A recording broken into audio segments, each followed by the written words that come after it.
You know what's really fun?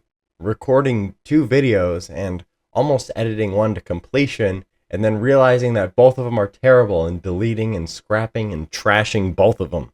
That's a lot of fun. So here I am to record a video that hopefully doesn't stink and I can actually post when I'm finished with it. And so today I'm going to do one of my favorite things in the whole world and talk about something that is super specific and niche and probably only a few people out there actually actively think about, but I have thought about a lot. And for today, the niche subject is flashbacks in media. I want to talk about how they're usually done terribly and how I think they can be done well. Now, this is all just, like I said, something I've been thinking about, and this is all just my opinions. This isn't like it's some big issue, some, major problem plaguing and scourging humanity. This is just something I put a little thought into and thought I'd make a video to share my thoughts. So if you disagree with me, that's all good. Let me know. Let me know what you think. I got a comment section down there. Let me know what you think. I'm assuming that you all know what flashbacks are. Most of the time in media, flashbacks are used to deliver some kind of exposition or some kind of additional information that helps the viewer understand what's going on in the central narrative, the main current day story. Now, before we get to talking about how they can be done well, we got to talk about how they're done poorly. And how they're done poorly is how they're usually done. Boy, this is worse than the time I was sus. The first and probably most major issue with flashbacks is they treat the audience like they're stupid. And by that I mean they spoon feed all of the information right to the audience. You flashback and show exactly the information that the audience needs to know right in the moment. I feel like you see this most often with like network television, where something will happen in an episode and then there'll be a quick flashback to earlier in said episode or in a previous episode in order to remind the audience of a detail that they saw earlier. And I feel as though usually expositing through these flashbacks is very lazy because, as we'll get to a little bit later, there are often ways you can reveal details in the story without needing to flash back. Now, the other big problem with flashbacks, in my opinion, is the effects that are used and how they're shot. Usually, to make it clear that this is happening in somebody's head, you're seeing the inside of somebody's memories, the inside of somebody's mind. Flashbacks are overloaded with quick cuts and garish effects. It's very dramatic and very almost cartoony with the way it'll be close-ups on somebody's face, all shocked and whatnot, and you'll see the same little details zoomed in on with hyper close-ups over and over again, and there'll be lots of flashing imagery and flashing lights. There'll be all sorts of dreamy and kind of airy sounds, reverb and echo loaded down over everything. And of course, there's all of the effects and filters that they put these flashbacks through to make it look like it's all foggy and bright and, like I said, like you're in somebody's mind. And like I said, it all just ends up looking kind of cartoony. And in my opinion, usually kind of gross to look at. Like, especially with all the quick cuts and the flashing imagery and like the time dilations. Fourth wall break inside a fourth wall break. That's like 16 walls. There's nothing inherently wrong with using flashbacks to deliver exposition. However, I think that exposition can be delivered in much more intelligent ways, and flashbacks can be used in much more interesting ways than to deliver information and exposition. Let's cover the first part of that, exposition, delivering exposition in better ways than using flashbacks.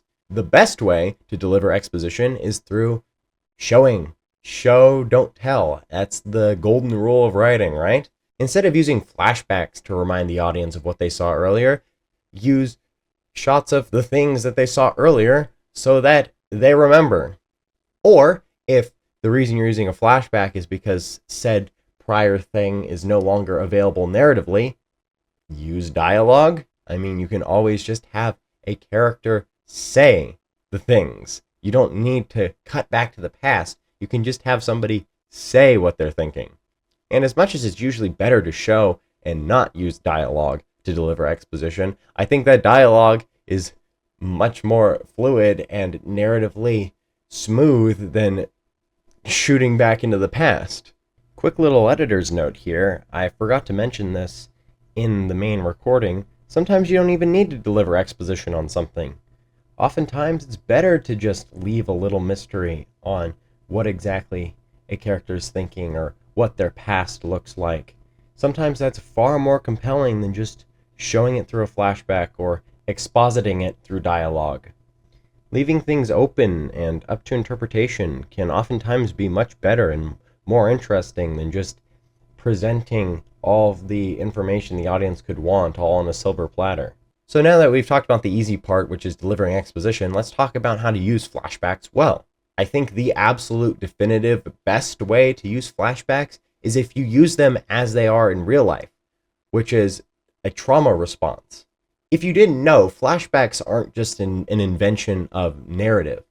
Flashbacks are a real thing that people actually experience. They are usually results of extreme trauma. The way flashbacks usually work in real life, in reality, is that there will be some sort of stimuli or some sort of trigger that causes a person to remember vividly their traumatic event. It can manifest in all different ways. Some people will see in their head really vivid images of what happened to them or where they were, and it will almost feel like they're re-experiencing it in the moment, even though it's still all just in their head. Other people will feel the sensory sensations that they had in the moment. So they'll hear the sounds they heard during their traumatic event, or they'll smell the smells they smelled. I am very fortunate, very blessed that I've never had any kind of trauma so severe that it caused me to experience something like that. But I mean, I can only imagine how horrible that must feel. And so if you're portraying such a thing in media, if you're portraying a character having a traumatic flashback to a severe event in their life, you got to do it respectfully and with dignity. Just like when you're portraying any other kind of real condition that people actually experience, it's got to be respectful of those people's experiences. So, in that case, I would recommend not loading it down with a bunch of Instagram filters and reverb and echo in order to make it feel dreamy and airy and like you're in somebody's mind. Because that comes off as kind of over the top for a really real, really grounded situation that people actually experience. Instead, make it more subtle. And in my opinion, if I were doing it, I would make the focus more on the character's response to their trauma and their response to the flashback than about the actual flashback itself. That way you're focusing on the character as a person and not sensationalizing the trauma of that character. The other way I think flashbacks can be done well is when they are extended narratives. When it's not just a quick 30-second cut to a past event, when it's an extended, long-form narrative itself. You see this a lot, once again, in television, where, say, the cold open will be a flashback and it'll be a whole 3-minute long segment where you're getting the backstory of a character, and then once the intro plays, we're back to the present and we're back to the current day. And the story just moves on from there, except now the audience has extra information, plus an extra little bit of story. Another quick little editor's note here, it doesn't even necessarily have to be an extended flashback. You can still do this kind of thing with a short flashback, as long as it has its own little mini story to tell, and it's not just a landfill of every cheap Snapchat tier effect you could find and a bunch of rapid shots. This is only good if the flashback itself and the narrative contained within it has legs to stand on, if it's interesting and compelling. In this case, you're using flashbacks less as an exposition tool, but more as its own little self-contained story that just happens to also deliver exposition. But in this way, the exposition is being carried by a story itself, instead of just being a vomit, a dump of information being thrown at you. The biggest caveat here is that if it's not interesting, it won't have that. It won't have those narrative legs to stand on, therefore it'll just be another expositing flashback that takes away from the main story. And another thing, I forgot to say a lot of things in this video. Flashbacks can also be used interestingly if they're just a visualization of something else. Like if a character is telling a story about their past, like in the narrative, to somebody else, and we get a flashback as a visualization of that story. I think that can be done well. especially since then the flashback has a narrative reason for existing and isn't just bang out of nowhere. So yeah, that's about all I have to say. I'm enjoying making a bit shorter videos after the last one I made was super long. Like I said, I had to scrap 2 whole videos since then. So hopefully this one I can actually post. And if you're seeing this, obviously I have actually posted it. But like I said at the beginning, whatever your thoughts may be, let me know in the comments. Do you agree with my assessment that flashbacks in how they're usually used are kind of dumb and there are better ways to do them? Or do you not care?